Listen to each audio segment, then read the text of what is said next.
Reque. Bueno, pues feliz sábado a todos. Me he permitido la licencia de preparar unas diapositivas también respecto a este tema, porque bueno, hay algunos aspectos que pues me gustaría quizás ampliarlos o complementarlos de una manera diferente, siguiendo un poco la línea también de la escuela sabática. Vamos a empezar con el versículo para memorizar del sábado, que dice... espera, que ahora me estoy dando cuenta que no tengo el mando. No sé si el mando... Bueno, chicos, un segundo.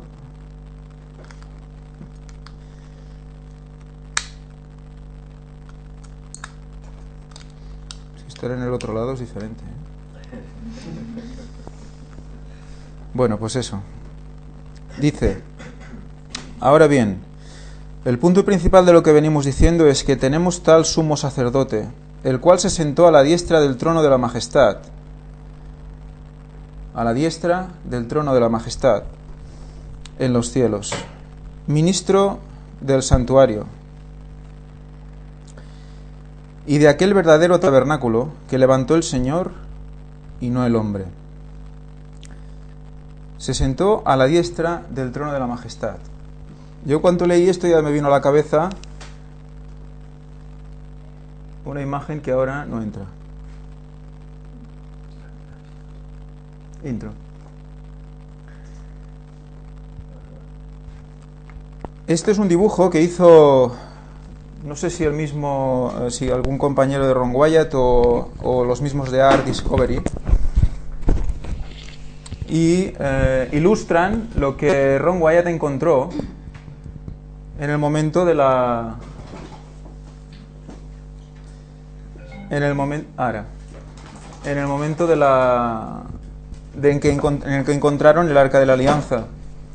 Hicieron un pequeño esquema de cómo estaría distribuida o dónde se encontraría el Arca, la verdadera Arca de la Alianza, bajo la cruz, en el punto de la muerte de Jesucristo. ¿Por qué os pongo esto? Porque resulta que se encontró que la sangre había bajado por la montaña, por las grietas que se habían generado por el terremoto, y había caído encima del Arca de la Alianza. Eso ya lo recordamos todos. Cambia, porque esto no cambia. Y justamente esa sangre mezclada con el agua cayó en un punto concreto del Arca de la Alianza. Ese punto concreto era la parte, ¿ya? La parte derecha del trono que estaba representado en la tierra, que es el propiciatorio, la tapa del arca. El arca en sí mismo es el trono de Dios y se representó en el santuario terrenal como el arca de la alianza. Pues justamente Jesús, al consumar el sacrificio, el único válido, su sangre cae encima del arca. Y concretamente, ¿dónde? A la diestra. Si Dios está sentado en el arca, la parte derecha del arca, que es la que vemos aquí, bueno, vemos, porque también está... Bueno, es igual. Que vemos aquí en la parte... No era el cambio. ¿Ves aquí en la parte derecha que hemos redondeado con un círculo? Es el sitio como si representara también aquí en la tierra, es lo que faltaba, sí, funciona. Bueno, es que él está... Bueno, es igual. Él cumplió también aquí en la tierra lo que faltaba por meter en el arca, que era su propia sangre. Era el símbolo en la tierra de donde se sentaría él en el cielo también. Ahí tenemos... ¿Qué? Que lo curioso es que mirad en la ilustración, como tú estás diciendo, está a un lado del arca, ¿no? Pero mirad dónde está precisamente respecto al triángulo que forman las alas. de los dos querubines tocándose entre ellas. Ya veis que forman un triángulo. ¿Sabéis? Hay personas que dicen, esto es una aberración, el arca no era así, esto, en fin. Pues vamos a mostrar en las próximas conferencias del Gran Engaño cómo el arca realmente se dibujó así. Y no es ninguna broma. Y vamos a ver cómo el mismísimo Ron Wyatt dio pleno certificado a esta ilustración. Por tanto, nos estaba indicando que realmente es una divinidad de tres. Y tengamos eso claro. Por eso está a un lado de este triángulo. No está justo en el medio de abajo del triángulo, ¿eh? Está a uno de estos dos extremos de la base del triángulo. Padre, sí, Hijo, Espíritu Santo. Hay algunas ilustraciones que marcan la gloria de Dios en la parte superior del triángulo. O sea que podríamos estar hablando de eso, sí. Muy interesante. ¿Vale? Y los dos ángeles con la cabeza gacha, como Elena White también los describe, con la cabeza mirando hacia... pero hacia la tapa, hacia donde la sangre fue aspersada. Ahí están mirando el sacrificio. Muy bien, pues eso era un poco lo que quería ilustraros así para quizás complementar esta sensación, ¿no? Tenemos la idea de Dios a la derecha, o sea, de Jesús a la derecha del Padre, pero como aquí en la tierra también quiso representar lo mismo. Por eso cuando entraba el sacerdote en el día de la expiación y tiraba con su dedo la sangre al lado derecho hacia la entrada, hacia el este, dejaba el lado izquierdo sin aspersar, sin tirar la sangre del cordero, porque era la sangre del mismo Dios, del mismo Jesús, la que debía ir ahí, para cerrar el círculo. Era algo que faltaba, y esto nos lo explica. O sea, eso nos muestra cómo de importante es lo que encontró Ron Wyatt. Es la culminación de todo el plan de salvación. Siguiendo a la lección, vemos la lección del domingo.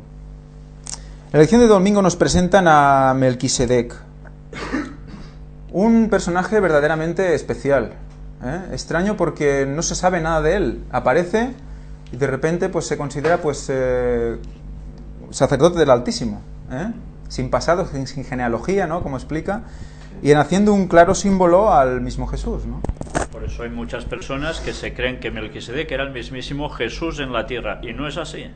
O sea, no se cita de él su genealogía, o sea, no se sabe dónde aparece, pero está, y es un ser humano. Es un ser humano, sí. Y si no se cita su genealogía es precisamente para hacernos ver pues lo que sería lo mismo con Jesús, ¿no? La simbología.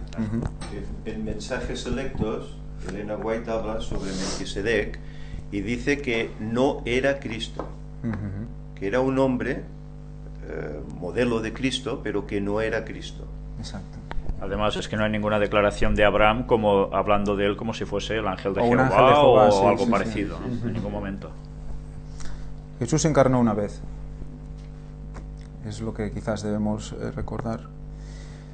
Al final de este día, o si no, bueno, sería interesante quizás recordar aquí un texto que dice, bueno, una parte de la lección que dice: parece como si no hubiera principio ni fin, y es sacerdote del Dios Altísimo. El sacerdocio de Melquisedec es superior al levítico, porque por medio de Abraham Leví dio los diezmos a Melquisedec. O sea que representa también una superioridad respecto de los propios levitas. Es que los levitas, ¿de dónde salen? Ya es una de las tribus de Israel. Claro. ¿Y Israel de dónde sale? Vamos hasta Abraham al final. Claro, entonces, no hay nada más arriba. Claro, Sí. por eso representaba la divinidad, entonces, ¿no? O sea que Melquisedec es un tipo de Cristo.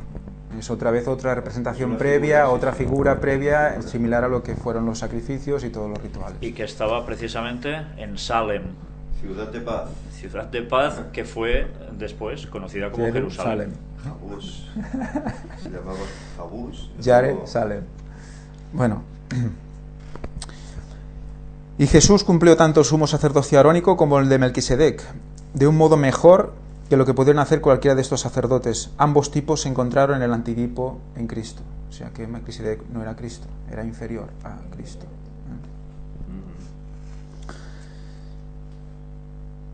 También el nombre Melquisedec es interesante, rey de justicia y también rey de paz. Eso también nos debe hacer pensar. Los mismos títulos que se le atribuyen a Cristo. Os introduciré con una frase que también pone aquí, por la serie de diapositivas que pondremos después, porque vamos a concentrarnos en la posición, en la orientación. Vamos a ver la derecha. Aquí nos dice, el libro del Nuevo Testamento que habla más acerca de Cristo como sacerdote es Hebreos. La columna vertebral de Hebreos proviene del Antiguo Testamento. Consiste en 2 versículos del Salmo 110. El versículo 1 es citado para confirmar que Cristo es exaltado, sobre todo porque se sentó ¿dónde? A la diestra. La diestra en la Biblia es exaltación. Es donde nos gustaría estar a todos. Y ahí es por donde vamos a empezar a estudiar también esta lección. Cuando habla del fin del tiempo, sobre las ovejas y los cabritos, ¿dónde están las ovejas? A la derecha. Los cabritos a la izquierda. La izquierda es la perdición, por así decirlo. Pues de eso vamos a hablar ahora con algunas imágenes muy gráficas que creo que nos van a hacer ver más cosas. ¿Eso se aplicaría a la política? ¿Derecha? ay. No, es que a veces he oído gente que hablaba de cosas así, dices, no, es que no tiene nada que ver con es otra historia. ¿Y el centro? ¿Qué será? El centro ya debe ser, vamos. La divinidad. La divinidad directamente, ¿no? El centro es el limbo. Abogado e intercesor, la lección del lunes, nos dice, lee Romanos 8, 31 al 34. Dice, yo he cogido una parte que dice, si Dios está con nosotros, ¿quién contra nosotros? Quizás deberíamos esto recordarnos no cada día. Dios dio a su Hijo único por nosotros. Entonces, ¿qué nos puede dar? ¿Qué nos puede faltar ya? Da a su Hijo por nosotros. ¿Qué nos puede faltar ya? Pensando en eso, yo creo que te tomas la vida y el día de otra manera. ¿Qué contra nosotros? Pero me gustaría reflexionar quizás sobre el Romanos 8:39, si alguien lo tiene, que lo lea, y otra persona que busque Hebreos 10, 26, 27 y 31.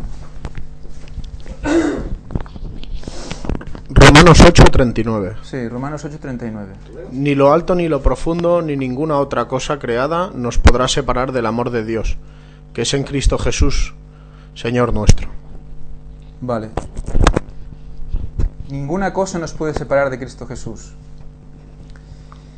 Y ahora vamos a ver Hebreos 10, 26, 27 y 31.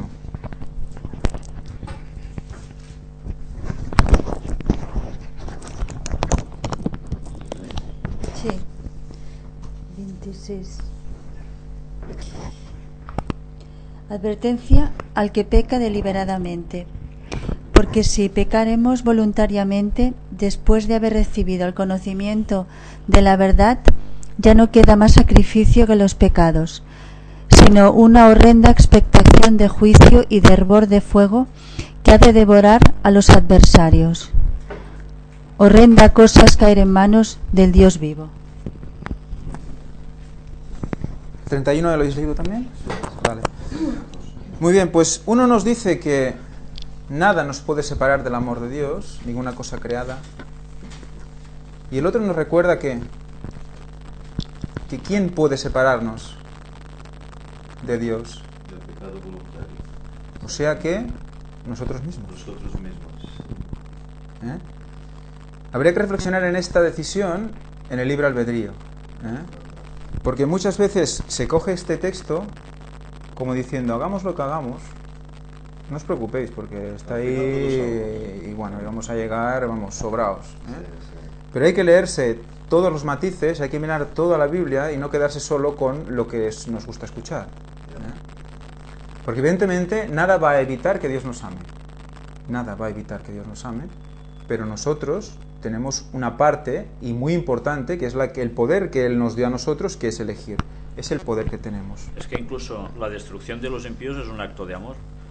Porque permitirles por la eternidad seguir siendo malos y haciendo lo que hacen, evidentemente felices no iban a ser nunca.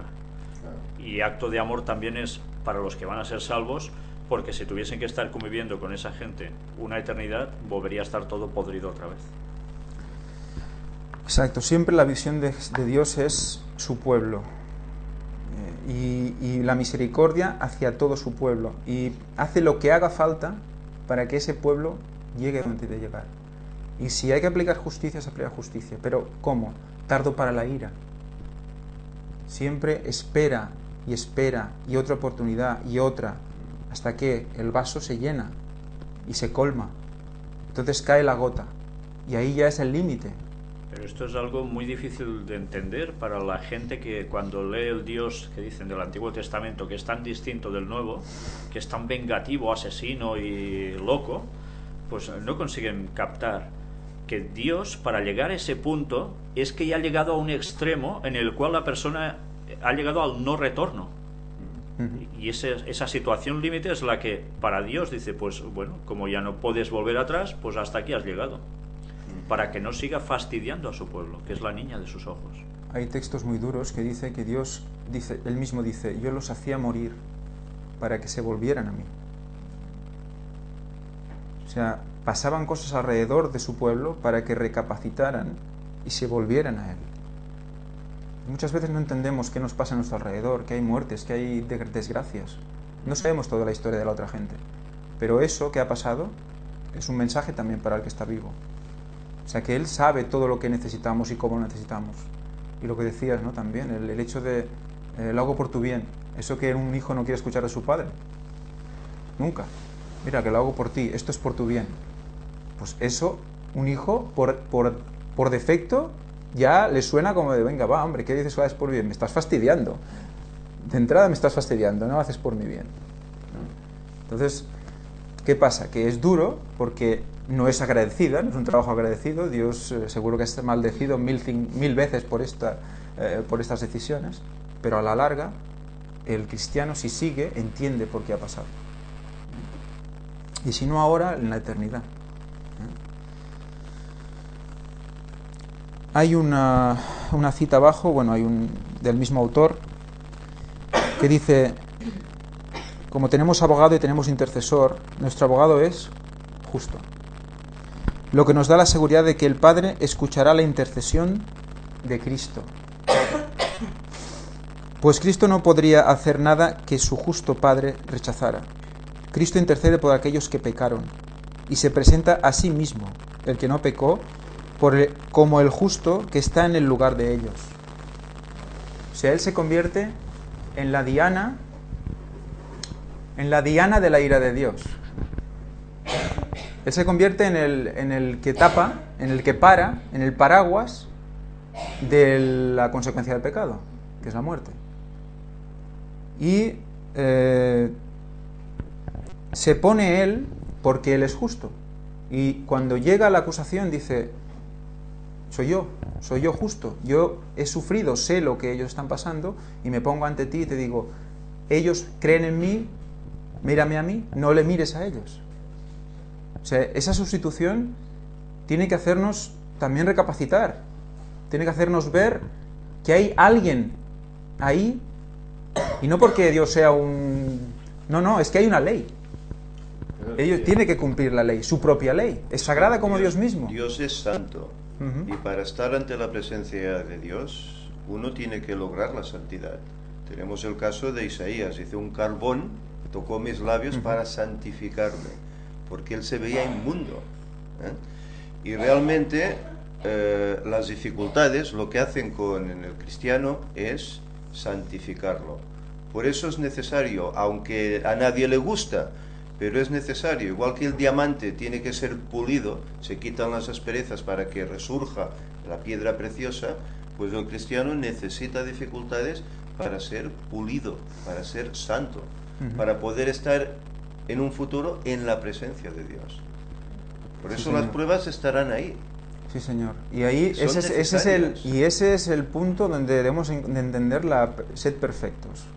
Con vuestro Padre que está en los cielos. Si las cosas siempre van bien, nunca llegaríamos a la perfección. Sí, Señor. Tiene que haber dificultad para que nos acojamos más a Dios, oremos más, nos entreguemos más, estudiemos más y de esta forma logremos esa santificación. Si no, no lo haríamos. Y recordar que todo lo podemos en Cristo, que nos fortalece. En Él.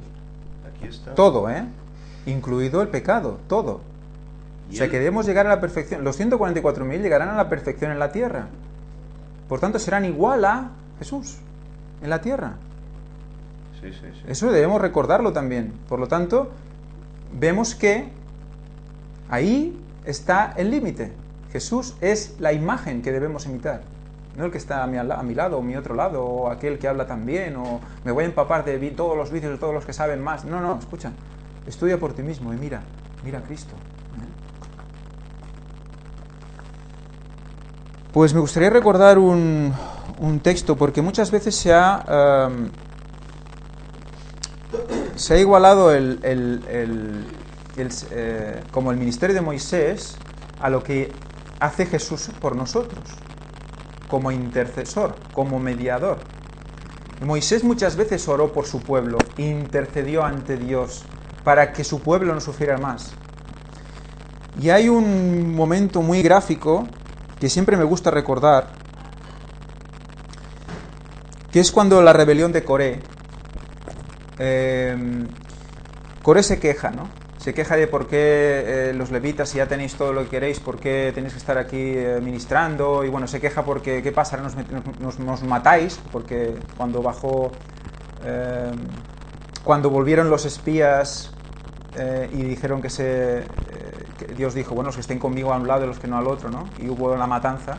Dice, nos habéis traído aquí para matarnos, y se quejaba constantemente. Pues después de todo lo que pasó con Caleb y lo que pasó cuando fueron a ver la tierra prometida, luego viene Coré y sigue con el rollo, ¿no? Y ya, ahí ya Dios dice, se acabó, los elimino. Ya está, es que no puede ser, acabo de traerlos, acabo de enseñar, acabo de enseñarles la justicia, que tienen que lo que puede pasar con la desobediencia, y encima viene este señor y ahora empieza a poner a todo patas arriba otra vez.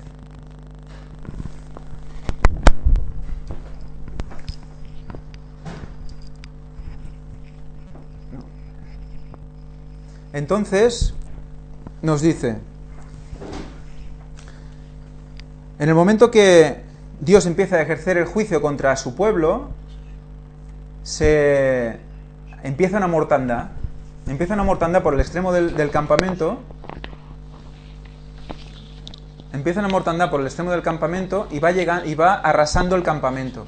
Entonces, rápidamente Moisés le dice a Aarón que coja el incensario de oro y vaya rápidamente en medio de la mortandad para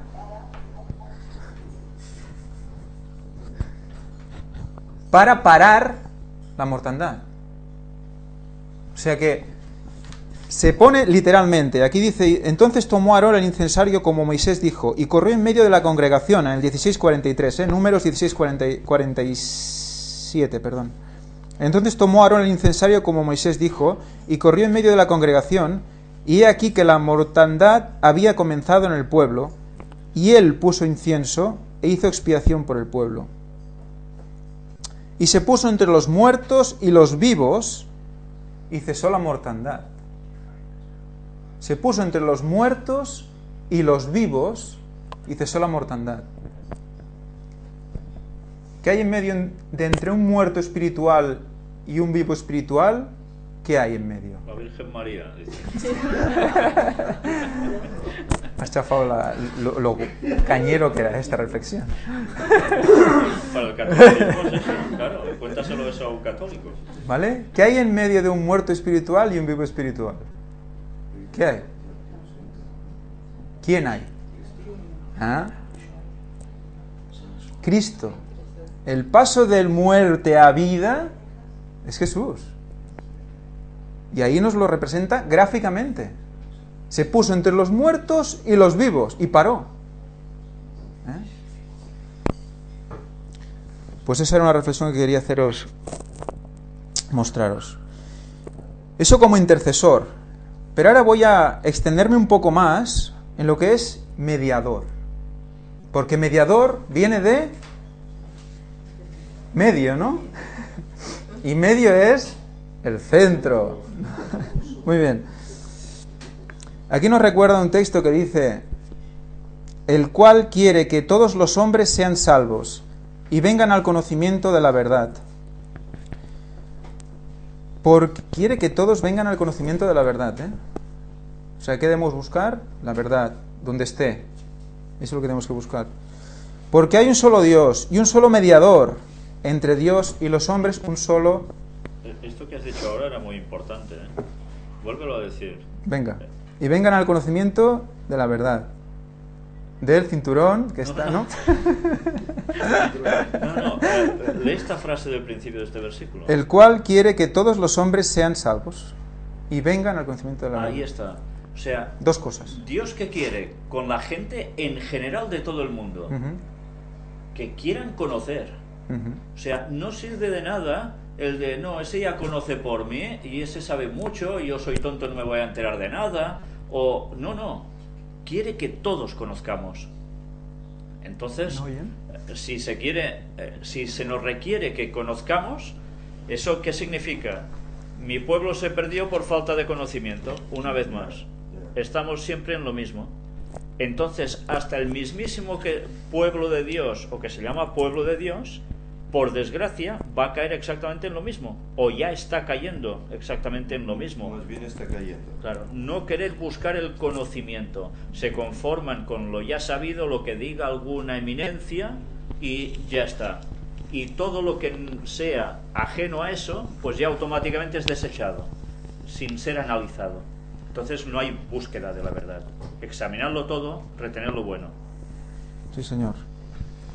Porque hay un solo Dios y un solo mediador entre Dios y los hombres. Un solo medio, un solo centro. Uno. De centro solo hay uno. O sea que la Virgen y los santos aquí no entran para nada. Jesucristo, hombre. Jesucristo, hombre. Era hombre. ¿Vale? No vale decir, es que, claro, él era Dios. Él era Dios y, claro, a mí no me pidas lo que hizo Dios. Elena White nos explica que era cuando Dios, se hizo aquí, hombre... Exacto. Aquí está como hombre. Se hizo hombre, utiliza su divinidad. Apartó la divinidad, dice Elena White, y se presenta como hombre. Conectado con Dios, sí, al 100%. Y ahí que nos muestra que eso es lo que debemos buscar nosotros. Ser como Él, un hombre conectado con Dios al 100%. El cual se dio a sí mismo en rescate por todos, de lo cual se dio testimonio a su debido tiempo. Bueno, pues fijaros que también como en la Biblia una acción cambia el mundo. Tenemos a Adán y a Cristo. Adán, una acción condiciona a toda la humanidad. Jesús, una acción salva a toda la humanidad. Si aceptas. Si aceptas. Si no, no. Pero bueno, era un poco para... Porque en Adán todos pecamos. Sí, ahí no hay excepción. Ese no, es esclavitud. Pero en Cristo no todos aceptan. Sí. Unos sí, otros no. Por eso ahí está la libertad, el libre albedrío está ahí.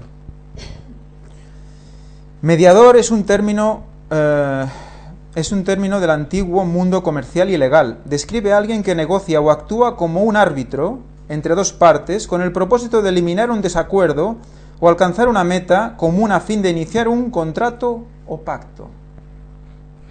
¿Vale? Está Jesús ahí en medio. Dice, bueno, espera, que es que tal. Y a nosotros dice, oye, pero ¿no ves que tal? Oye, pero tal. En medio, negociando. Mediando, acercando, intercediendo, acercando a las dos partes. Acercando a las dos partes. Es muy distinto de los mediadores que conocemos nosotros, bueno, ¿no? Los mediadores que conocemos normalmente sustraen, se enriquecen, miran para ellos, pero en cambio este mediador no. Mira para el ofensor, distinto, ¿no? Es gratuito.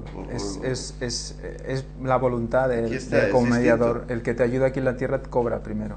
Y normalmente el que paga más el medio no debe estar no está en el medio, luego está como para un lado, ¿no? Bueno. Por eso los negocios y el cristianismo. Solo él es el vínculo entre Dios y la humanidad. Quedaos con estas palabras: vínculo, mediador, enlace. La referencia de Pablo como Jesucristo hombre expresa su cualidad singular de ser tanto humano como divino. Esta dualidad de hombre y Dios es lo que le hace como único posible para unir a Dios y al hombre, porque está en medio y tiene parte de los dos, es de los dos. Exacto.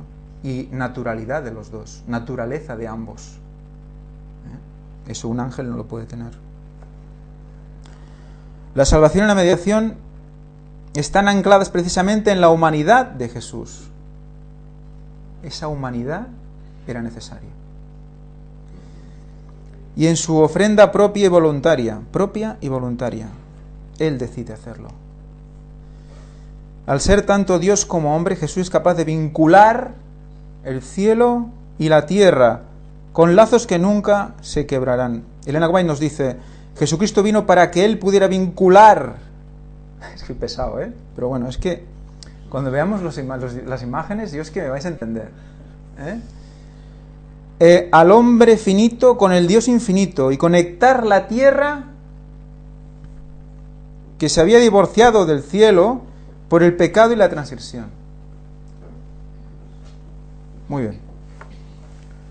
Vamos a ver pues esto. Vamos a hacer un pequeño análisis de la orientación, de cuando Cristo es crucificado, el punto exacto donde Cristo es crucificado, que Ron encontró. La parte de arriba, a la derecha, veis el símbolo de la cruz, con Cristo crucificado, y veis, eso es el jardín, ¿cómo se llama este jardín? El jardín de la tumba. La tumba quedaría un poco más atrás.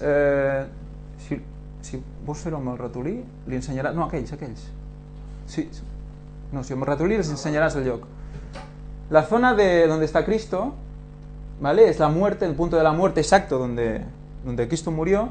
Y un poco más atrás, aquí, en este punto de aquí, tenemos la tumba, aproximadamente. Donde rodó la rueda, la Gilgal.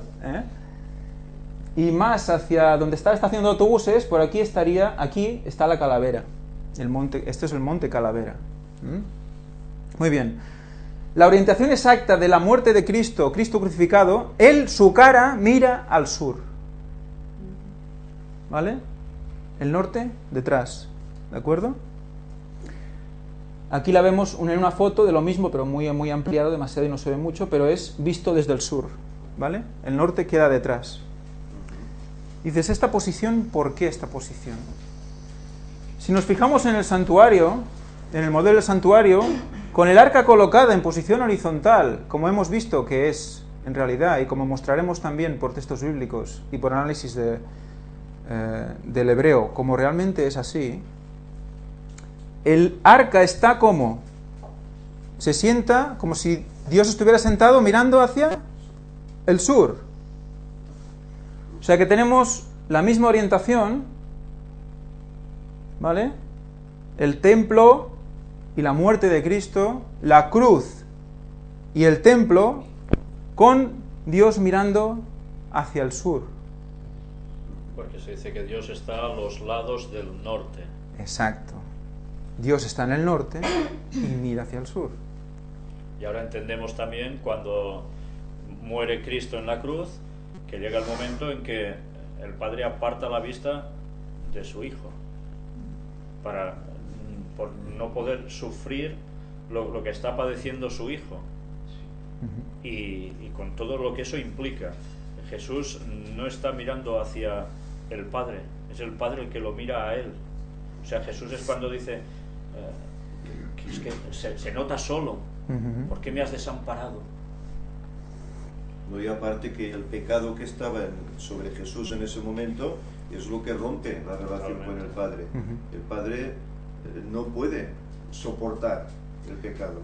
Pues ahora veremos cómo esta posición era un mensaje. Cómo esta posición era un símbolo de algo que es lo que estamos estudiando ahora. El vínculo. Este es el punto de la muerte de Cristo. Y aquí tenemos el templo de Salomón ahora mismo, ¿no? Muy bien, si nosotros cogemos el esquema del santuario y con las mismas posiciones ponemos a Cristo encima, ¿qué vemos?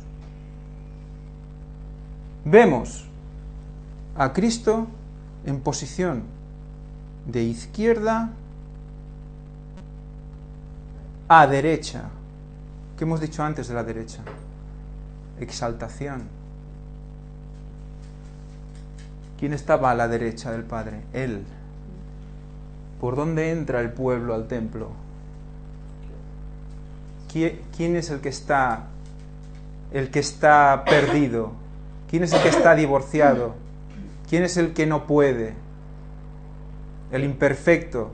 Desde la mano izquierda te está diciendo el venir, que es el acceso por la parte del templo, y te lleva hasta la diestra.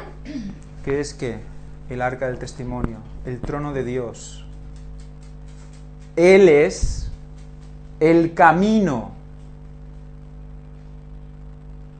y el vínculo. Con una mano coge al pueblo y con la otra mano toca a Dios. Por tanto, es la vida que nos puede suministrar la divinidad a nosotros. Por todo el camino de sacrificio, limpieza, la sangre, hasta la divinidad. Hechos de los Apóstoles dice: Cristo fue presentado como sosteniendo las 7 estrellas en su mano derecha, Apocalipsis 1:20. Esto nos asegura que ninguna iglesia que sea fiel a su cometido, ¿vas cambiando tú? A su cometido necesita temer la destrucción, porque estamos en su derecha.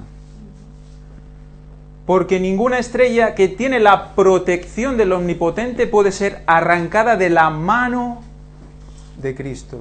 Ahí estaban los ángeles de las iglesias. Y celestialmente las Pléyades.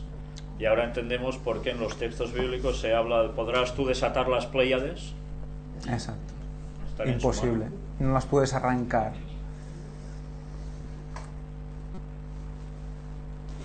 Hay un texto de Elena White, Cristo en su santuario, que nos va a hacer entender qué significa realmente derecha e izquierda. Dice: encima del propiciatorio estaba la Shekinah, o manifestación de la presencia divina, y desde en medio de los querubines Dios hacía conocer su voluntad. A veces los mensajes divinos eran comunicados al sumo sacerdote mediante una voz que salía de la nube. Otras veces caía una luz sobre el ángel de la derecha para indicar aprobación o aceptación. En Cristo somos aceptados para ir a Dios. Somos justificados, nos hace justos para ir a Dios. O una sombra o nube descansaba sobre el ángel de la izquierda para revelar que desaprobación o rechazo. El pecado es desaprobación o rechazo.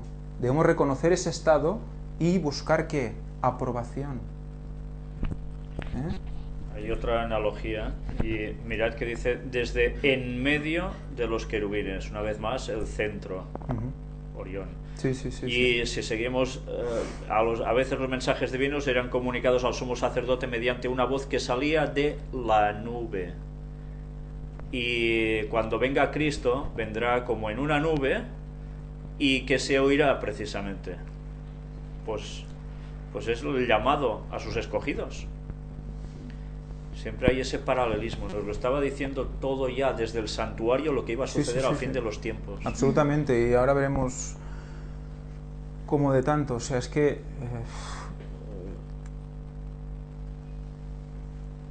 esto es el texto bíblico por excelencia. Para mí es lo que va a hacer un antes y un después de cómo vamos a ver el santuario.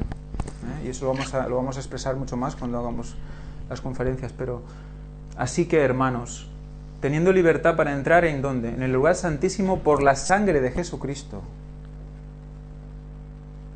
por el camino nuevo y vivo, que Él nos abrió a través del velo, esto es de su carne, que si miráis en la Strong también implica cuerpo. ¿Veis las 4 o 5 palabras claves? ¿Lo habéis visto antes a Cristo, antes ahí? ¿Lo habéis visto? Camino, verdad y vida, todo junto. Camino, verdad y vida. ¿Pero cómo? ¿A través de qué? Del velo que estaba separando el lugar santo del Santísimo. Se rasgó el velo. ¿Dónde vamos a entrar a través de su sangre? Al lugar santísimo. Nos está poniendo que Él atraviesa el santuario. De aquí hasta aquí. De este a oeste. Muy bien. Tenemos la tierra. Tenemos el cielo. ¿Y a quién tenemos en medio? ¿Qué está haciendo? Lo mismo. Está haciendo lo mismo en esta dirección.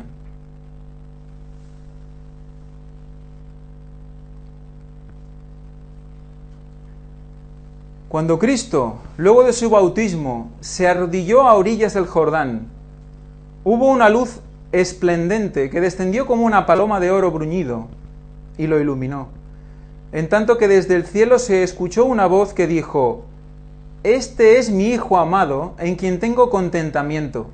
Hemos leído estas palabras sin haber tomado en cuenta su significado. Pareciera que no entendemos el valor que tienen para nosotros.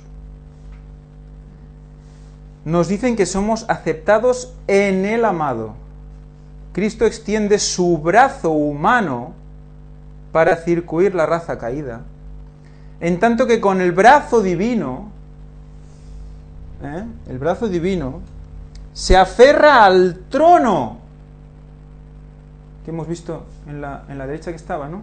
El trono, con la derecha está tocando el trono en el santuario celestial, y el trono blanco en el centro del universo, en Orión. Además, mirad que dice circuir a la raza caída. Circuir, Circuitito, circulito. viene de círculo. Lo recoge Claro, así. con la mano y el brazo de hecho te está cogiendo, como cuando coges a alguien, ¿no? Para rescatarlo de lo que sea, con todo el brazo. Lo ciñes, lo encintas. Totalmente. Es un cinturón ese brazo.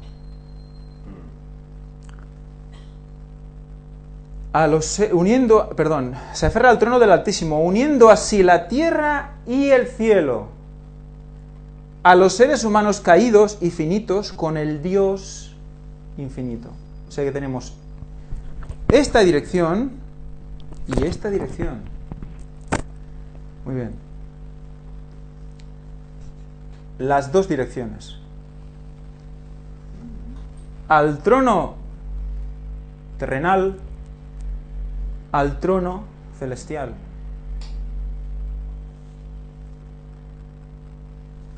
Las dos direcciones. Ya veis a dónde voy, ¿no? Ahí.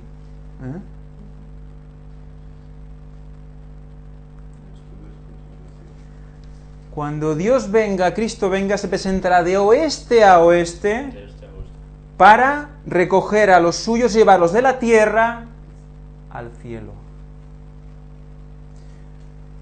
¿Por qué Cristo murió en la cruz? ¿Por qué Cristo murió en la cruz, en una cruz? Es que Dos señales de esta señal. mirad que no fue decapitado como Juan Bautista, ni fue apedreado y murió así, sino precisamente debía morir en cierta forma. Muerte de cruz. Que además para los paganos ya tenían por costumbre crucificar a gente así porque era una adoración a sus divinidades, era un sacrificio a sus divinidades. Pero Dios coge los riñones torcidos, ¿sí? Sí, sí. La cruz. Y este oeste, ¿Por qué murió en la cruz? de la tierra. Quería enseñaros esto porque es que no me podía aguantar. No podía aguantar más porque, claro, mediación, intercesión, Es muy explícito porque es lo que este, decimos, oeste, una imagen vale más que templo, 1000 palabras, templo, cielo, derecha, izquierda, este, oeste, norte, sur también, aparte de cielo y tierra. la cruz puesta en donde estaba puesta era eso: este, oeste, tierra, cielo. Bueno, no hace falta decir nada más, ¿no? Como decía uno. No, y lo curioso es eso, ¿no? Ver una vez más como los descubrimientos de Ron Wyatt del lugar de la cruz mismo es sumamente importante. Ascensión. Sí, sí. Ascensión. Bueno, pues seguimos quizás con la lección del miércoles. Por aquí dicen que incluso Dale. que la cruz tiene un centro y que en el centro está... ¡Hala! Cuidado los oídos de la gente. Uno de los comentarios de la gente que está al otro lado de la red es que la cruz es el centro, y en el centro de alguna manera es donde está Cristo también, ¿no? Que Cristo es el centro donde nos tenemos que centrar, ¿no? Exacto. Es el Y punto de había orientación. otra persona que preguntaba que si era madero o cruz, porque realmente es lo mismo, ¿no? Es una similitud, ¿no? El madero. El madero era el nombre del pueblo que le daba la cruz, ¿no? Bueno, es que Tiene tiene más cosas, ¿no? sobre esto siempre ha habido mucha discusión y los testigos de Jehová han sido los maestros en iniciar esa discusión, si era madero o cruz. Y recordemos que a veces se cita madero, a veces se cita cruz. Desde luego no fue en un madero tal cual, como a veces nos lo pintan, con los brazos estirados hacia arriba y clavado así como si fuese un palillo de dientes puesto en vertical. No era eso. Sino que lo que también se especula era qué llevaba a Cristo cuando iba por esa procesión. ¿Era la cruz o era solo el travesaño? Pero desde luego fue clavado en cruz, como era tradición, sobre todo los judíos que eran asesinados por Roma o ejecutados por Roma. Era en cruces, no era puestos en palos verticales y ya está. Porque esto para ellos tenía una significación, y era lo que antes os decía, eran sacrificios que se hacían a sus dioses, porque la cruz también era utilizada por ellos como emblema de sus divinidades. Entonces Dios lo que hace es utilizar eso, ya que ya estaba previsto desde tiempos inmemoriales y que estaba escrito en las estrellas. Y no es cachondeo lo que os estoy diciendo, estaba escrito en las constelaciones que moriría en la cruz, no en un madero, un palo vertical, sino en una cruz. ¿Por qué creéis que existe la cruz del sur en las constelaciones? Cuando veáis dónde está puesta, en qué constelaciones a su lado, etcétera, entenderéis el plan de salvación a la perfección escrito en las estrellas. Era una cruz, no era un madero simple. Por tanto, eso debemos conocerlo, porque si no es cuando se pueden desvirtuar las cosas. Además que estaba profetizado que fuera él, ¿cómo era? No recuerdo la palabra ahora. Que fuera humillado, y la humillación máxima era muerte de cruz. Eso está escrito, no recuerdo ahora el texto. La palabra misma crucifixión ya lo dice, ¿no? Sí. Entonces, mirad cómo Satanás, ¿qué intentó hacer? Satanás no era tonto, vio todo el plan de salvación escrito en las constelaciones antes de que existiera ya la Biblia, o sea que él ya sabía de sobra cómo sería el plan de salvación del hombre. ¿Y qué hizo? Pasarle al mundo pagano todos esos conceptos que serían divinos, y ¿qué hacer? Encarárselo como si fuese para su propia adoración.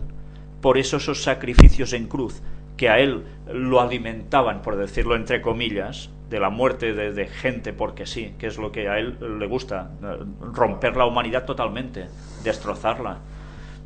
O sea, Satanás se apropió de las simbologías que Cristo, bueno, como creador, él mismo ya había puesto como un libro escrito en los cielos.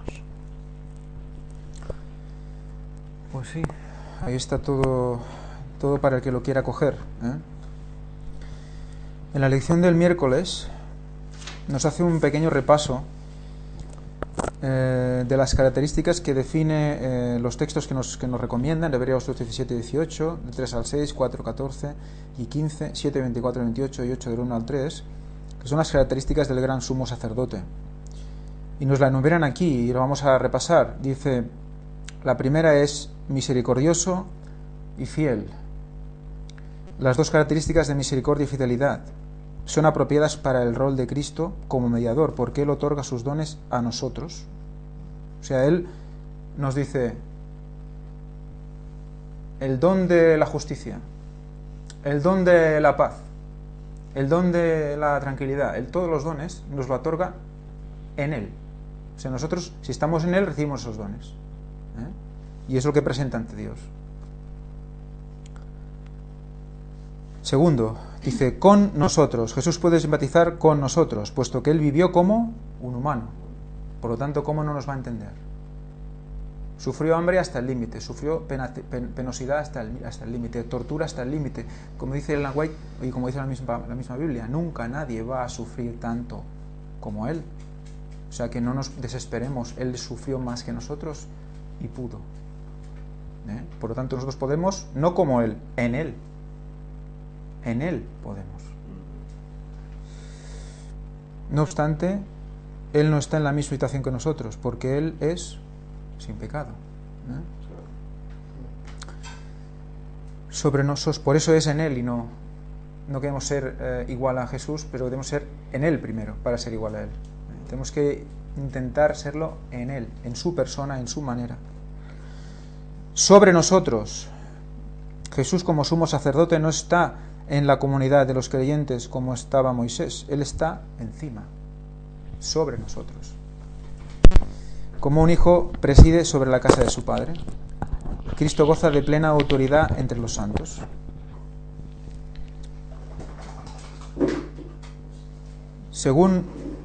Punto 4. Según nuestra semejanza.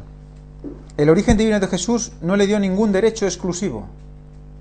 Fue tentado como nosotros. Las tentaciones en el desierto de Judea muestran que Él fue tentado en las dimensiones física, mental y espiritual, a niveles inimaginables. 40 días sin comer, y luego la tentación. Por nosotros. Cristo aparece en el santuario celestial en la presencia de Dios por nosotros e intercede, como hemos visto antes, por nosotros. Quedaos gráficamente con esa intercesión. Complementando con un texto que nos ha facilitado Rosana, Rafa. Pues en Filipenses 2 lo dice bien claro: y estando en la condición de hombre, se humilló a sí mismo, haciéndose obediente hasta la muerte, y muerte de cruz. Ahí está. Muy bien. Muchas gracias, Rosana. Rosana. Un botón. Por cierto, cuando has mostrado lo de la cruz, una vez más nos lleva a los puntos cardinales, ¿no? Sí, sí. Norte, sur, este, oeste. Sí, exactamente. Si vuelves ahora a la imagen que ahora tenías, donde se ve el sumo sacerdote en el pectoral, que llevaba las 12 piedras que simbolizaban a las 12 tribus. Y mirad cómo estaban dispuestas: 3 por 4, 3 en horizontal, 4 en vertical. No cabía una cruz perfectamente allí, era más alta que ancha. Ahí estamos. O sea, ¿y dónde lo llevaba? En el pecho, en su centro. ¿Alguien podría mirar cuál es la piedra número 5? Me gustaría saberlo.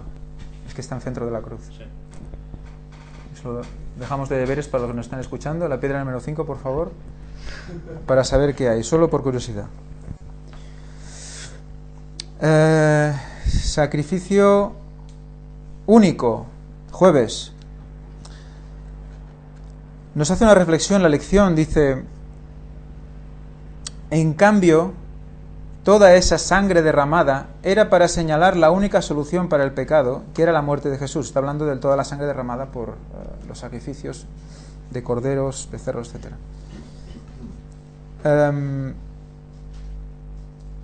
Que haya sido necesaria su muerte, la muerte del que era igual a Dios, a fin de expiar el pecado, muestra realmente cuán malo es el pecado. Creo que aún hoy, bautizados, consagrados, todo, no somos aún totalmente conscientes de lo grave que es el pecado. Yo tengo la sensación de que aún no soy del todo consciente de lo que es pecar, de lo grave que es. Hay ahí un poco lo que decíamos de la hipnosis. Todos tenemos un cierto grado y debemos aceptarlo, ¿vale? No hay, oh no, es que aquellos están muy perdidos, nosotros no. Espera.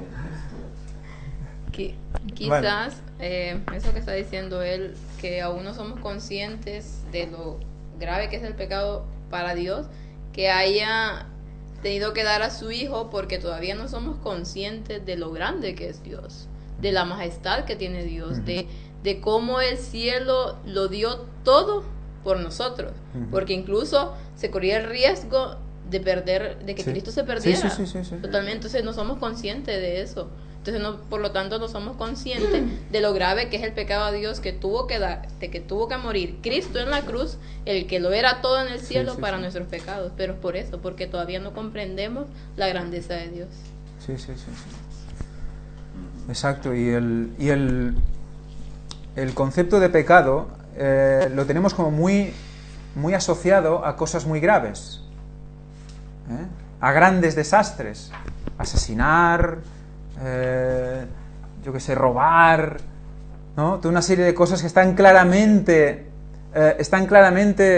estipuladas y claramente como muy asociadas socialmente a la sociedad. Sí, que aunque no hagas eso, aunque seas buena persona, estás en pecado, eres pecador. Vale, pues eso, que las pequeñas cosas, cuando dice ser fieles en lo poco para serlo en lo mucho. El otro día en el Facebook había una persona que planteó eso, que muchas veces nosotros damos grados al pecado, ¿no? Como que unos pecados son más graves que otros. Pero en cierto sentido esto lo anula un apartado de Santiago que dice que para Dios el hecho de pecar en un solo punto ya quiere decir que has transgredido toda la ley. Por tanto, para él esos grados de pecado en cierto sentido no existen. Todo es pecado. Para él todo es pecado. Exacto. Sea no mentir, porque hay personas que dicen, bueno, pero una mentirijilla no piadosa. Exacto. Hay pecados que a nosotros nos parecen menos pecados. Exacto. Bueno, es cierto que Dios tiene un nivel de pecados, ¿vale? Unos que son más graves que otros, pero es que por pequeño que sea, ya te separa de la santidad, de la perfección divina, que cualquier cosa que no va en conformidad con eso es ya horrible. Por eso la comparación debe ser siempre con Dios, con Jesús. Siempre, porque ese pequeño pecado hace que tú no entres en el reino de los cielos. Esa mancha... Un solo pecado que no confieses es suficiente para que no entres en el reino de los cielos. ¿Qué pasó con Moisés? Por eso el tiempo de angustia que sufrirá el creyente. Claro. Me habré arrepentido, habré confesado todos mis pecados. Exacto. Lo que pasa... Habrá alguno que me privará. Ese será el tiempo de angustia. Lo que pasa es que en el camino de cada uno que mata 1000 personas diarias y pasa a matar una porque se está arrepintiendo, porque quiere cambiar, también es un paso. Es una cosa muy gorda, pero es un paso, ¿no? Pero hay otro que quizás su paso es: estoy obsesionado con el azúcar, tengo que parar. ¿Es comparable una cosa a la otra? De caras a la perfección, el concepto del que lo ha asumido todo y sabe que Dios es lo que es y Jesús es lo que es, y eso le va a separar y lo hace, es lo mismo que el otro que conoce menos. Porque tú conoces más y el otro conoce menos. Ante Dios estás pecando. Y a quien más conozca, más se le exigirá. Exacto. Más responsabilidad. Exacto. A veces nos comparamos con el otro, con el muy malo, ¿no? Y este es muy malo y yo soy muy bueno. Lo que pasa es que un pecado lleva a otro. O sea, si Exacto. uno peca en algo, digamos una mentirita piadosa que le llaman, como decía ella, bueno, ya pecó. Pero después, por tapar esa mentirita piadosa, tenemos que entrar a otra mentira, y eso nos lleva a otro y a otro, y en el momento nosotros no nos damos cuenta que estamos metidos en un espiral, lío. sí. Entonces, cada pecado, por muy pequeño que sea, nos va a llevar a otro grande, hasta llegar a niveles totalmente que ya no podemos saber. Exacto, y lo bueno es que no, lo increíble es que no seremos conscientes. Ahí está la hipnosis de siempre que hablamos. No eres consciente. Hasta alguien de fuera te dice: tú, ¿qué estás haciendo? ¡Ostras! Y despiertas, ¿no? Nunca mejor dicho. ¿Cuántas veces somos como David, no? Que la estamos liando y hasta que no viene el profeta dice: ¿pero tú qué? ¿No? Pavila, ¿no? Venga, Víctor, revienta, Bueno. que si no revientas, vas a estar aquí, está moviéndose, parece que está subiendo al techo, no estáis viendo. Ahora coge una concordancia, una Biblia. ¡Oh! Viene su hija con la Biblia. Mira, mira, mira. Y guau, guau, esto Bueno, es un arder, Yo ¿eh? creo que cuando Ángel ha dicho lo de la piedra justo de en medio, en el segundo renglón, estaba pensando en un color en concreto. Bueno, sí, pero bueno. ¿Verdad? No lo voy a decir, porque si me equivoco, imagínate, la cagamos. Quedó fatal. Bueno, Julia ha encontrado precisamente el texto en Éxodo capítulo 28, donde se habla cómo se tenía que hacer el pectoral y de qué estaban compuestas las piedras. Harás asimismo el pectoral de juicio de obra primorosa, nos dice el versículo 15. Lo harás conforme a la obra del efod, de oro, azul, púrpura, carmesí y lino torcido. Hay unos cuantos colores que ya están describiendo algo. Sí. Unos serían... ¿Quieres decir algo ya tú mismo de esto? Bueno, el azul directamente la ley, pero luego está el púrpura y el carmesí que se entremezclan, como vimos el otro día, con el morado, rojizo, sangre, morados, pasión de Cristo, sufrimiento de Dios. Y el color de la Jerusalén celestial cuando baja, también el color de Orión, de la nebulosa. Cuando Dios aparece, dice sobre zafiro, ¿no? Se narra en Ezequiel y en otras partes, y cuando venga. Y bueno, pues recordando esto, vamos a seguir leyendo. No me digas que es esta la quinta. Será cuadrado y doble, ¿eh? El pectoral era cuadrado y doble, de 1 palmo de largo y 1 palmo de ancho. Pero, claro, es cuadrado, pero las piedras evidentemente no dan. Si son 12 piedras hay que distribuirlas de algún modo especial, ¿no? Vale. Y lo llenarás de pedrería en 4 hileras de piedras.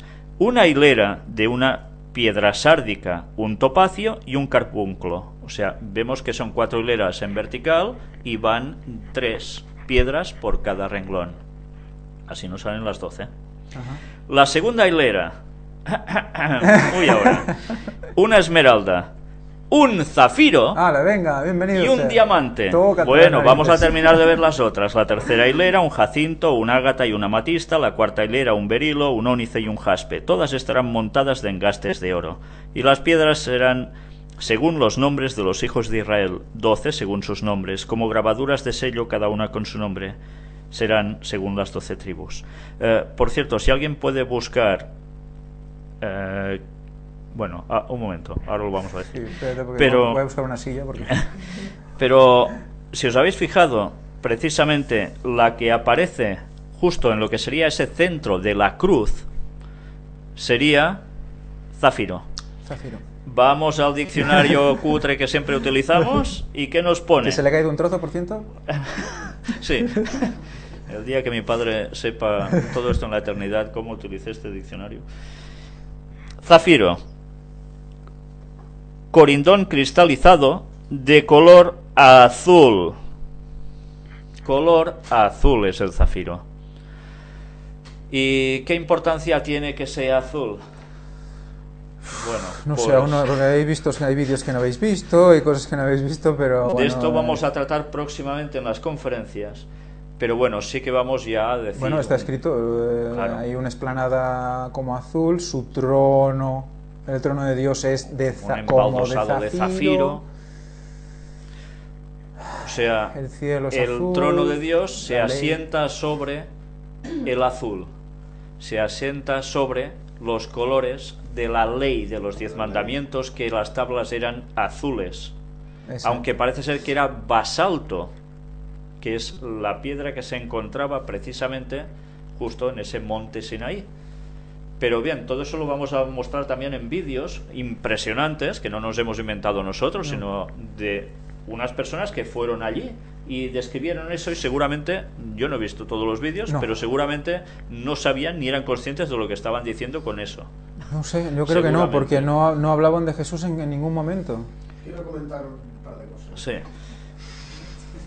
Si alguien, mientras tanto, puede buscar con cuál de las tribus se correspondía el zafiro, si era la de Judá, por si acaso, o Leví, no sé. Venga, va, que busquen. Vale, a buscar, chavales. Esto es participar en una escuela sabática, lo otro son tonterías. Un par de cosas de nuestros audientes que me han llamado la atención. Que el color azul parece ser que no lo utiliza la Iglesia Católica. No, lo utiliza. Dios No no lo ha permitido. utiliza. No lo utiliza. Es púrpura y carmesí. Sí, y azul no. Y lino torcido. Exacto. Pero azul no. El color de la ley. La ley pasan de la ley. Y otra es el versículo 28.1 de Deuteronomio. Deuteronomio 28.1 es: acontecerá que si oyeres atentamente la voz de Jehová, tu Dios, para guardar y poner por obra todos sus mandamientos, que yo te prescribo hoy, también Jehová tu Dios te exaltará sobre todas las naciones de la tierra. O sea que de alguna manera nosotros somos responsables de nuestro éxito en la vida, porque Él nos dice: si haces esto, triunfas; si no, tú mismo. El pueblo elegido, Israel, ¿por qué está tan exaltado en muchos puntos, digamos, en diferentes campos? ¿Por qué su triunfo? ¿Por qué? Porque siempre han tenido el privilegio o la suerte de poder disfrutar, ¿no?, de la palabra de Dios y de ser, pues, la niña de sus ojos. Pero a la misma vez también ha sido quien ha recibido peor castigo cuando ha desobedecido, ¿no?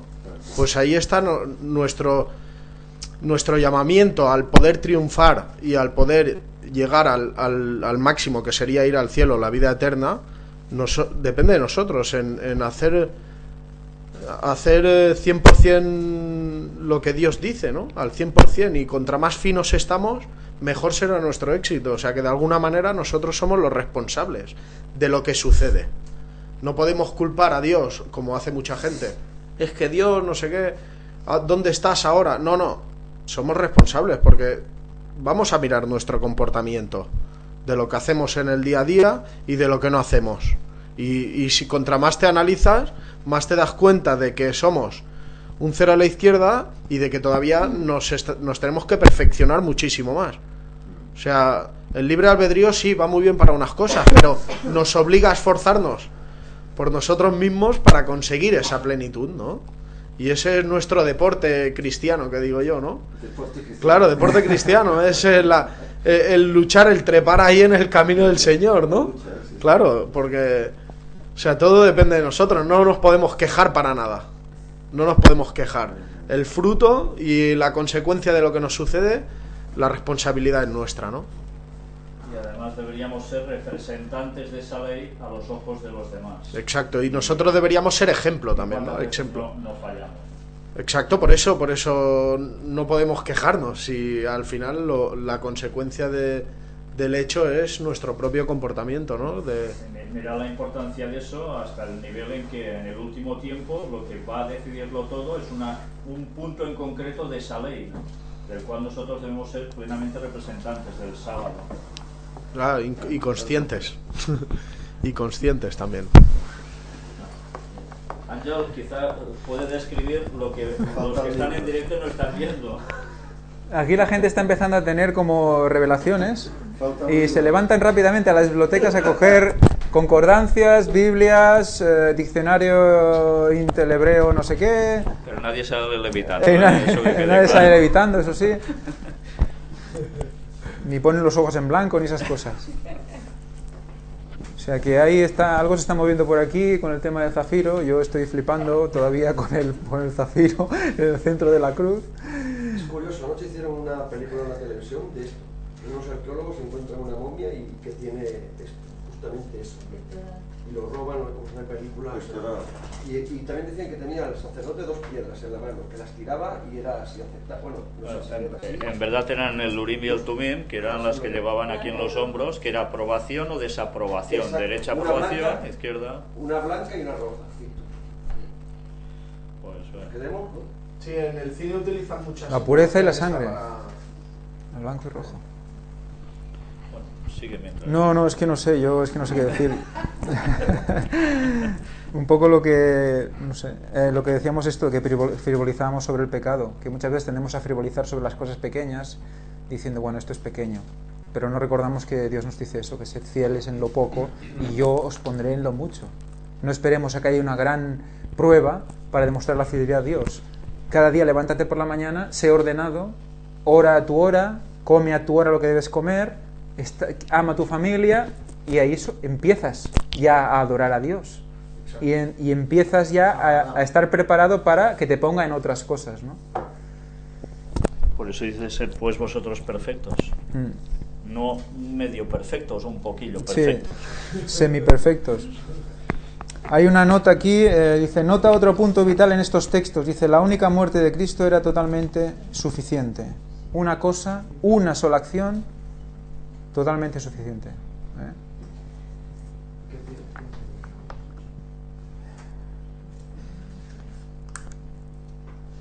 Dios reveló con gran fuerza esta verdad vital cuando el velo interior del santuario terrenal se abrió en forma sobrenatural después de la muerte de Jesús. Estamos otra vez con ¿qué? El traspaso nos lleva a través de su sangre. ¿Qué pasó con la sangre en el monte Calvario? A través de su sangre vamos ¿a dónde?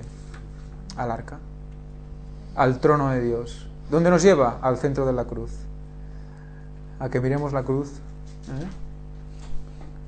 Es que yo estoy alucinando. Estoy como aquí apoyado. No sé si me estáis viendo. No me veis, claro. Estoy apoyado aquí al lado de la biblioteca de Víctor, como reflexionando con todo lo que estamos viendo ahora. Agradecería que alguien que esté buscando algo lo encuentre ya, porque no sé qué decir. Bueno, sí, entro al viernes. Es que hay una lectura aquí interesante de Elena White que dice: apártense de la voz de Satanás y de hacer su voluntad. Escuchad, de la voz de Satanás. Está la voz de Dios y la voz de Satanás. Y de hacer su voluntad. Y póngase del lado de Jesús, apropiándose de sus atributos, el poseedor de aguda y tierna sensibilidad, que puede hacer propia la causa de los afligidos y sufrientes. El hombre que ha sido perdonado mucho, amará mucho. Jesús es un intercesor compasivo y misericordioso y fiel sumo sacerdote.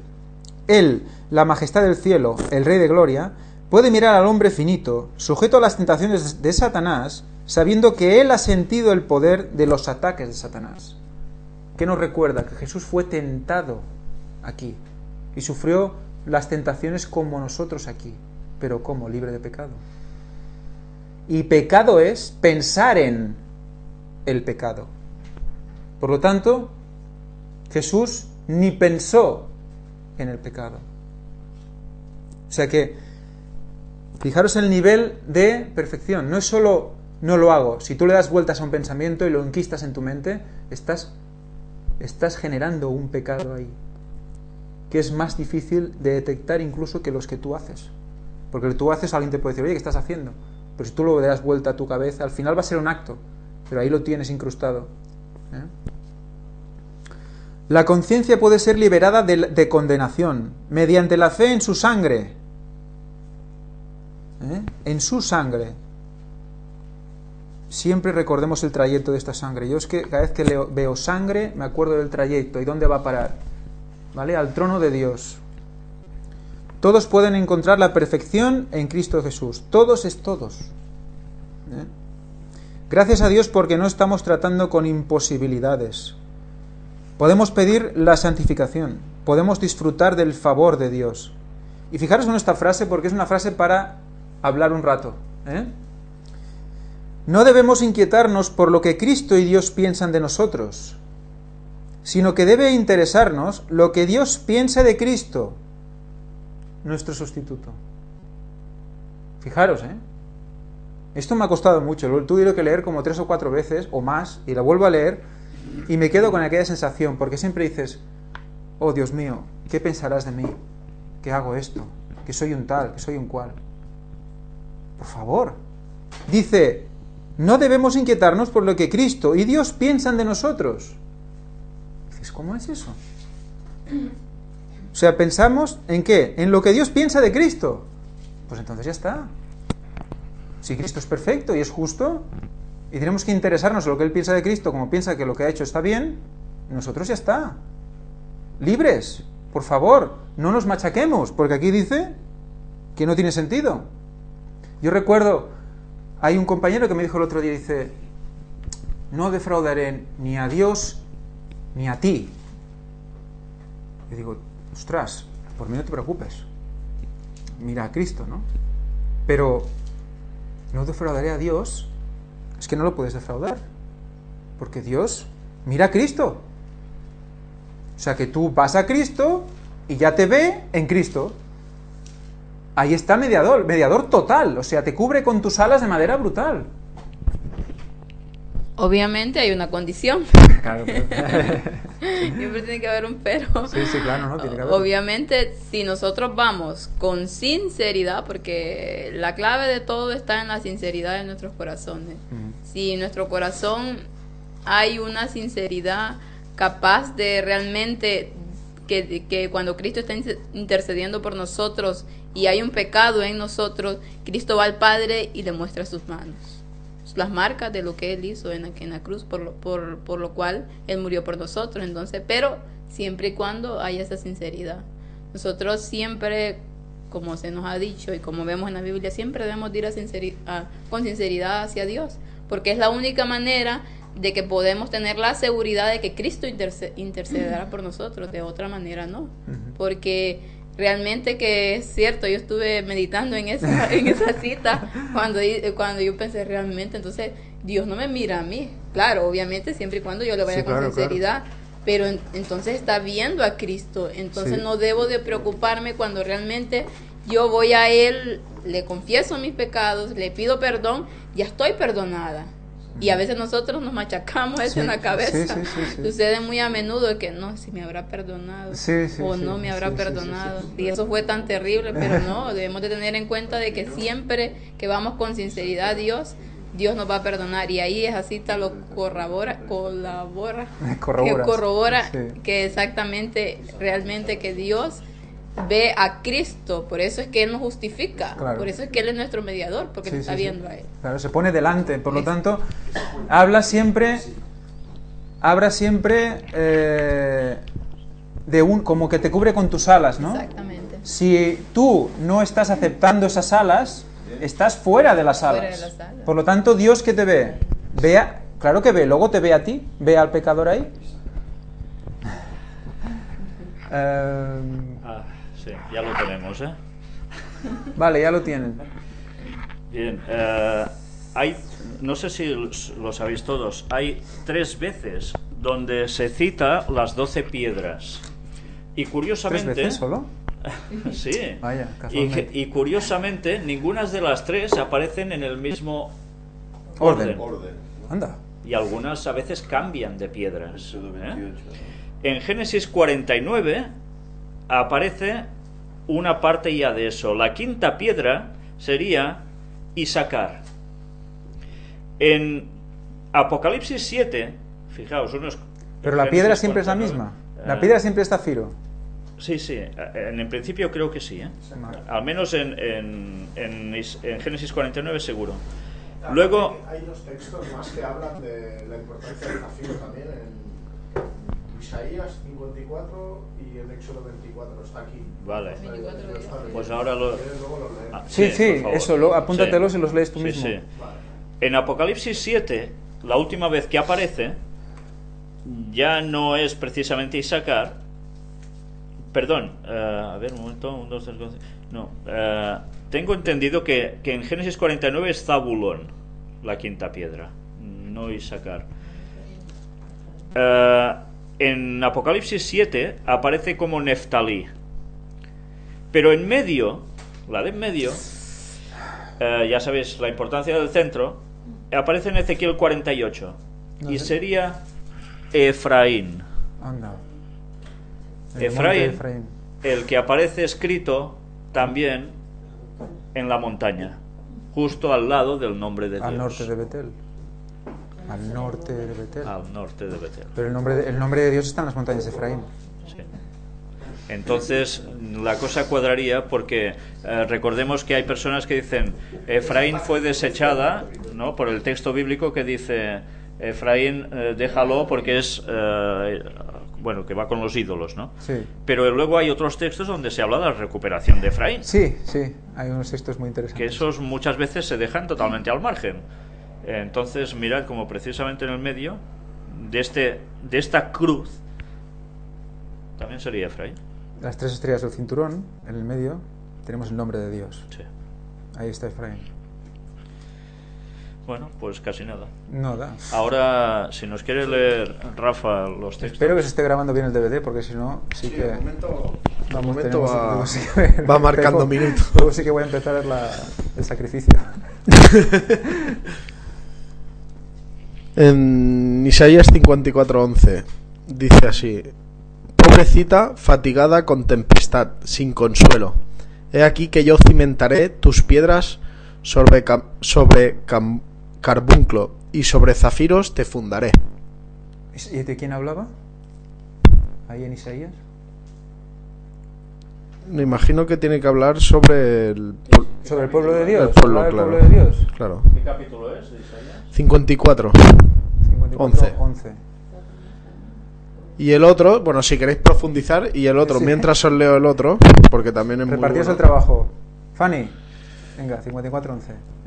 Éxodo 24:10. Éxodo 24, 10. Éxodo 24. El subtítulo del capítulo de Isaías 54, en la Reina Valera del 60, pone el amor eterno de Jehová hacia Israel. Hacia Israel. Hacia Israel. Claro, pobrecita, hablando de la niña de sus ojos. Basado en el zafiro. Basado en el zafiro, ¿no? Por si no lo habíais oído, basado en el zafiro. Muy bien.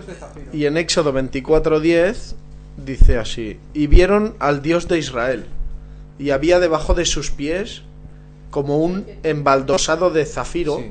semejante al cielo cuando está sereno. Eso es el monte Sinaí.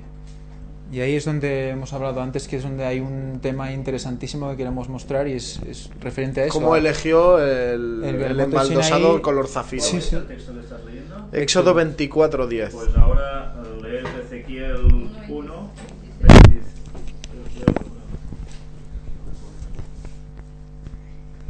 Ezequiel 1:26 dice: Y sobre la expansión que había sobre sus cabezas se veía la figura de un trono que parecía de piedra de zafiro, y sobre la figura del trono había una semejanza que parecía de hombre sentado sobre él. Ahí está. El trono de Dios de zafiro. Zafiro es azul. Es azul.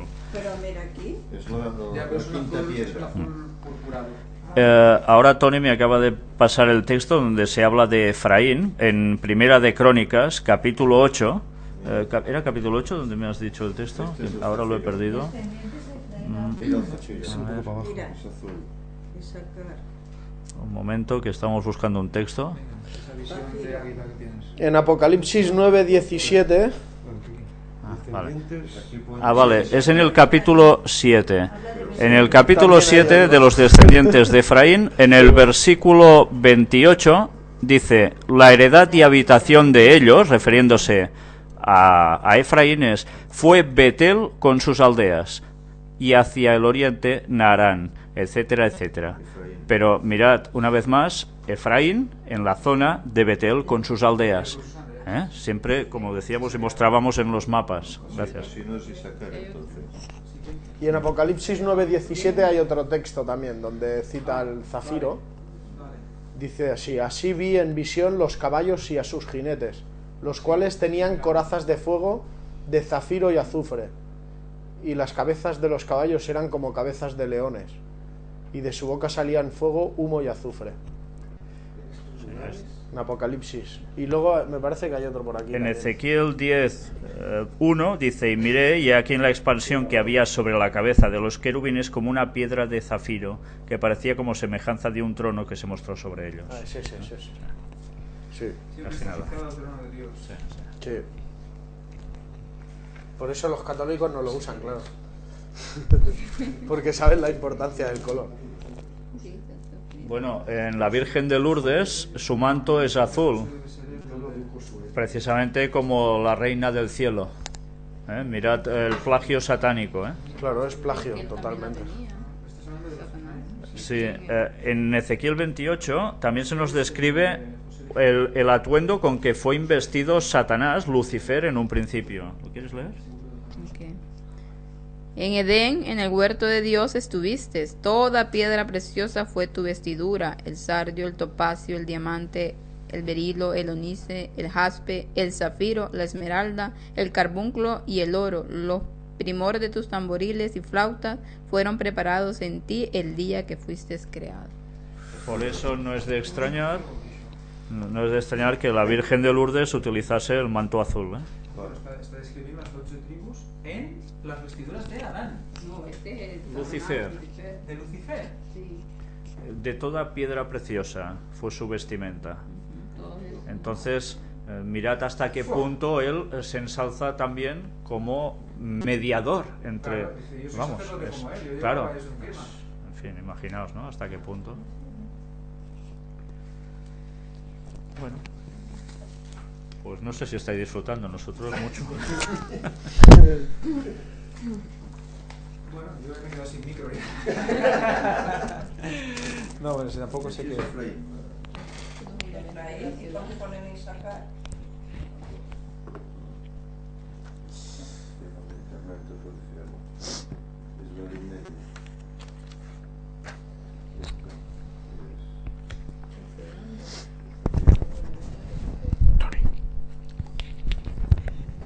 Bueno, la verdad es que no sé qué más decir.